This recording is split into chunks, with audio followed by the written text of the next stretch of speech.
बिस्मिल्लाहिर्रहमानिर्रहीम नहमदुहु व नुसल्ली अला रसूलिहिल करीम अम्मा बाद। मुहतरम नाज़रीन किराम, एक साहिबा हैं हमना, इनका सवाल है, अस्सलाम वालेकुम मुफ्ती साहब, लड़की का हुमा नाम रखना कैसा है और इस नाम का मतलब क्या है, बतला दीजिए। वालेकुम अस्सलाम व रहमतुल्लाहि व बरकातुहू। देखिए, जो नाम आपने पूछा है हुमा, हुमा ये फ़ारसी ज़ुबान का लफ्ज़ है और फ़ारसी ज़ुबान में हुमा एक मशहूर परिंद का नाम है। बहुत से लोग इसको एक ख़याली परिंदा कहते हैं और इस परिंदे के मुताल्लिक़ ये मशहूर है कि जिस शख्स के सर पे से ये परिंदा गुजर जाए तो वो मालदार हो जाता है, वो बादशाह बन जाता है, सल्तनत उसको हासिल हो जाती है। और इसी तरीके से इसके बारे में लिखा है कि ये जो परिंद है, हुमा नामी परिंदा, ये हड्डियाँ खाता है और किसी को सताता नहीं है।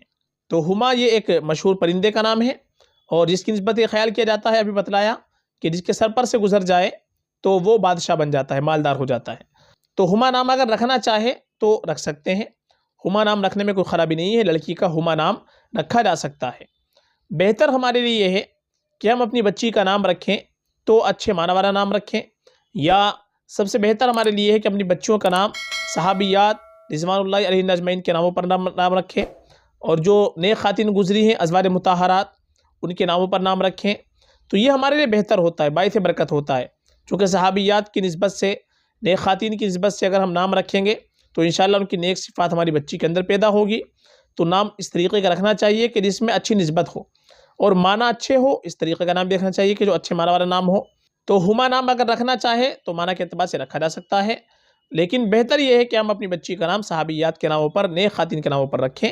ये और बेहतर है, बाइस बरकत भी है। फ़कत वल्लाहु आलम।